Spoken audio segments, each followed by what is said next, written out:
NEET UG परीक्षा में हुई गड़बड़ी और उसके बाद देश भर में बढ़ते विरोध प्रदर्शन के बीच धर्मेंद्र प्रधान ने शिक्षा मंत्री के पद से इस्तीफा दे दिया। उन्होंने अपना इस्तीफा पीएम मोदी को भेजा और जंतर मंतर पर छात्रों के जारी आंदोलन को देखते हुए धर्मेंद्र प्रधान ने यह इस्तीफा देने का बड़ा फैसला लिया। इसकी जानकारी खुद सोशल मीडिया पर एक चिट्ठी के माध्यम से उन्होंने की, जिसमें उन्होंने अपना इस्तीफा जो दिया उसके कारण और भावनाओं को देश के सामने रखने का काम किया।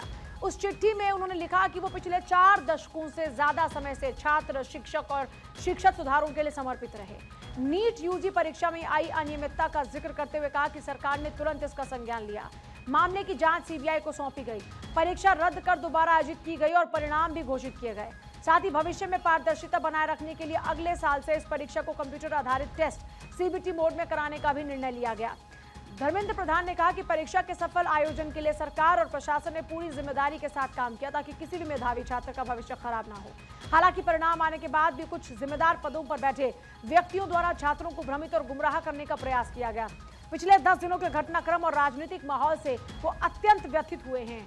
उन्होंने स्पष्ट किया कि जंतर मंतर और देश में बने माहौल का कोई राष्ट्रविरोधी ताकतें गलत फायदा ना उठा पाएं और देश के विद्यार्थियों का समय कानूनी दांवपेच में बर्बाद ना हो, इसलिए वो पद छोड़ने का फैसला कर रहे हैं।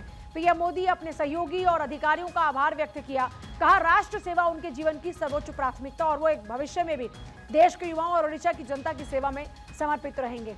तो देखिए, कुल मिलाकर उनका इस्तीफा में वो अपनी भावना व्यक्त करते हुए नजर आते हैं। वो ये बताने की कोशिश करें कि ये इस्तीफा किसी दबाव में लिया गया फैसला नहीं है, बल्कि वो नहीं चाहते कि युवा किसी भी तरीके से कहीं पर कोई कानूनी लड़ाई में उलझें। वो नहीं चाहते कि उनका समय व्यर्थ हो। उन्होंने बताया कि उन्होंने क्या क्या प्रयास किए युवाओं के भविष्य को बेहतर बनाने के लिए, और अब वो इस्तीफा क्यों दे रहे हैं, किन कारणों से दे रहे हैं, क्योंकि उनका मन व्यथित है। कोई इस आंदोलन का राजनीतिक फायदा ना उठा पाए, यह फैसला उनकी ओर से इसलिए लिया जा रहा है।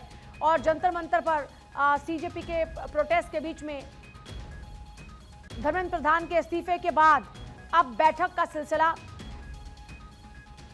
धर्मेंद्र प्रधान ने अपना इस्तीफा दिया और देश विरोधी ताकतें फायदा ना उठाएं, इसलिए मैंने यह फैसला लिया है। इस बात का जिक्र उनकी ओर से किया जाता है। और गौरव मेरे साथ फिर जुड़ गए एक बार। गौरव, एक तरफ धर्मेंद्र प्रधान की चिट्ठी जिसमें वो अपनी भावनाएं व्यक्त करते हैं और ये बताने की कोशिश करते हैं कि ये कोई दबाव में लिया गया फैसला नहीं है, युवाओं के भविष्य को बचाने के लिए लिया गया फैसला है, देश की सुरक्षा के लिए, देश के लिए लिया गया फैसला है। बिल्कुल साफ है कि जिस तरीके से ये आंदोलन लगातार 10 दिनों से चल रहा था, उस आंदोलन में लगातार जो एंटी नेशनल एक्टिविटी भी देखने को मिल रही थी, पुलिस के ऊपर पथराव किया जा रहा था। मतलब आंदोलन का जो एक मोटिव था, वो आंदोलन उस मोटिव पे ना होकर के उस मोटिव से अलग होता हुआ दिखाई दे रहा था। और धर्मेंद्र प्रधान ने अपने इस्तीफे में जिस तरीके का जिक्र किया, उन्होंने बताया है कि किस तरीके से युवाओं को कहीं ना कहीं इस पूरे आंदोलन में जो युवा जुड़े हुए थे उनको फिक्र ज्यादा थी, उनके कैरियर की फिक्र थी। लगातार जिस तरीके से वो आंदोलनरत थे, उनके ऊपर मुकदमे होते, पुलिस उनके ऊपर कहीं ना कहीं चार्ज करती, तो ये कहीं ना कहीं चिंता का विषय था। और उसके बाद आप देखिए कि 10 दिनों का ये पूरा जो घटनाक्रम है, और उसके बाद इस पूरे घटनाक्रम के बारे में धर्मेंद्र प्रधान ने अपनी जो चिट्ठी है वो इस्तीफे वाली, उसमें उन्होंने कई बातों का जिक्र किया। उन्होंने अपने छात्र जीवन के बारे में भी बताया है, कैसे युवाओं के साथ उनका एक अटैचमेंट रहा है उसको भी उन्होंने बताया है। लेकिन चूंकि इस पूरे आंदोलन के दौरान जिस तरीके से अलग अलग जो विपक्षी दल हैं वो मंच का हिस्सा बनने लगे थे, आंदोलन में लगातार इस तरीके की खबरें आना कि पुलिस और छात्रों के बीच जो भिड़ंत की खबरें आना, ये कहीं ना कहीं चिंताजनक खबरें थी। इसी वजह से धर्मेंद्र प्रधान ने फाइनली डिसाइड किया और उसके बाद उन्होंने अपना इस्तीफा सौंपा। और देखिए, इस्तीफा सौंपने के बाद से अब कहीं ना कहीं अगर हम इस पूरे आंदोलन को देखें,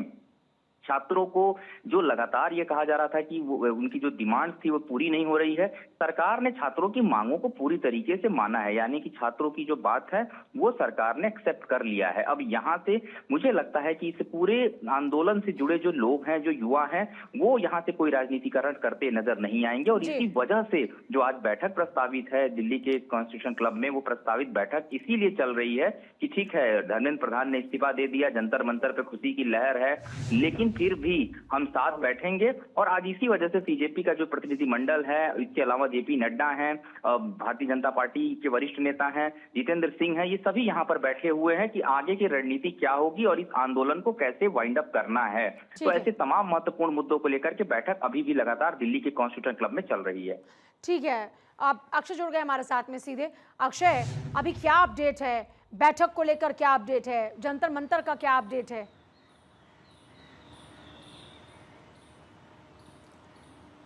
देखिए, जैसे गौरव बता रहे थे कि बैठक चल रही है और ये माना जा रहा है कि वाइंड अप कर लिया जाएगा। इसकी संभावना बहुत ज़्यादा है क्योंकि धर्मेंद्र प्रधान के इस्तीफे पर युवा अड़े थे, विपक्ष अड़ा था और ये माना जा रहा है कि जिस तरह से धर्मेंद्र प्रधान ने इस्तीफा दिया है, सरकार को जिस तरह से फजीहत निःशुल्क से हो रही थी पिछले 5 दिन से, ये माना जा रहा है कि उनकी निःशुल्क से इस कदम से मुझे लगता है कि सरकार पर जो फिलहाल जो चीज़ें चल रही थी, दबाव बढ़ रहा था, वो खत्म हो गया है। अब सरकार बड़ी चीज़ों को लेकर के आगे बढ़ती हुई दिखाई देगी। ये माना जा रहा है कि सोमवार से जब सदन शुरुआत होगी तो निःशुल्क से एनडीए जो बैकफुट पर नजर आ रहा था, फ्रंट फुट पर नजर आएगा और निःशुल्क से विपक्ष से उम्मीद करेगा कि आइए कार्रवाई में हिस्सा लीजिए और नीट पेपर लीक मामला हो या फिर अन्य मुद्दे हों उस पर चर्चा कीजिए, जो पेंडिंग बिल्स हैं उसको निःशुल्क से पूरा कराने में मदद कीजिए और विपक्ष के पास फिर रवैया अलग नहीं होगा।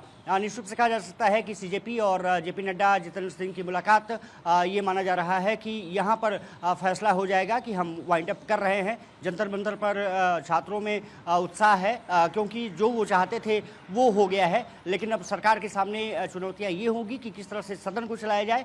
निःशुल्क से पिछले 5 दिन से सरकार बैकफुट पर नजर आ रही थी। प्रधानमंत्री ने मोर्चा संभाल रखा था और प्रधानमंत्री नरेंद्र मोदी ने जिस तरह से युवाओं से कनेक्ट करने की कोशिश की, जिस तरह से उन्होंने इंस्टाग्राम पर अपनी बातें रखी और ये माना जा रहा है कि उनके चीज़ों से लेकर के लगा सरकार को कि अब कोई और रास्ता बचेगा नहीं और हमारे लिए, क्योंकि आने वाले समय में निःशुल्क से मुश्किलें हो सकती हैं, तो फिर ये फैसला लिया गया है। हालांकि ये कहा जा रहा है कि धर्मेंद्र प्रधान ने खुद इस्तीफे की पेशकश की, खुद आकर के नैतिक रूप से इस्तीफा दे दिया है, लेकिन सरकार पर दबाव था, ये किसी को शक और गुंजाइश नहीं है। पहली बार ऐसा हुआ है 12 साल में कि किसी मंत्री को इस्तीफा देना पड़ा हो। इसमें विपक्ष अपनी जीत बता रहा है, युवा अपनी जीत बता रहे हैं, लेकिन कुल मिलाकर के जो अराजकता की स्थिति रही है सड़क से लेकर के सदन तक, मुझे लगता है वो अब खत्म होगी। जो चैप्टर्स शुरू हो रहे थे वो खत्म हो जाएंगे, नए चैप्टर की शुरुआत होगी और उसमें सरकार अपने तरीके से आगे बढ़ने की कोशिश करेगी। खबर ये भी आ रही है कि विपक्ष अब धर्मेंद्र प्रधान की बातों से, उनकी चिट्ठी में इस बात का जिक्र है कि नहीं चाहता था कि किसी भी तरीके से देश के लिए कोई परेशानी बढ़े। दूसरा ये कि युवा किसी कानूनी दाव पेच में फंसे। ये क्या एक मैसेज है? इसका मतलब ये जो प्रोटेस्ट है, इस प्रोटेस्ट के साथ साथ या इसी का इस्तेमाल करने की क्या कोशिश की जा रही थी? इसको लेकर कुछ इनपुट्स मिल रहे हैं क्या? एक तरफ बातचीत लगातार चल, दूसरी तरफ इस तरह की जो बातें हैं, क्या इसमें ये एक नया चैप्टर एड ऑन हो रहा है? देखिए पूजा, सबसे बड़ी बात यह है कि राजनीति और प्रदर्शन 2 चीज़ें होती हैं। राजनीति में ये होता है कि एक मर्यादा बना करके आपको रखनी पड़ती है। प्रोटेस्ट में ऐसा कुछ नहीं होता है। प्रोटेस्ट में कभी कभी आक्रामक तरीके से युवा बढ़ जाते हैं, जैसे पिछले दिनों देखने को मिला। पुलिसकर्मी पीटे गए, पत्रकारों पर चोटें आई, अराजक तत्व क्योंकि उसमें घुस गए थे। लेकिन अब प्रोटेस्टर्स निःशुल्क से उनको जो उनकी डिमांड थी उसको पूरा कर लिया गया है। तो मुझे लगता है कि अब जंतर मंतर से कुछ देर बाद खबर आएगी कि वो उन्होंने खाली करना शुरू कर दिया है। जहाँ तक धर्मेंद्र प्रधान के इस्तीफे वाली पत्र का बात है, निःशुल्क से कह सकते हैं कि जब अंतिम समय में आदमी कुछ चीज़ें लिखता है तो फिर वो तमाम बातों का जिक्र करता है जिससे कि युवा प्रभावित हुए हैं। धर्मेंद्र प्रधान ने भी उसी चीज़ का जिक्र किया है कि जिस तरह से प्रोटेस्टर्स आगे बढ़ रहे थे, जिस तरह से नीट पेपर लीक हुआ, वो खुद इस चीज़ बात से दुखी थे।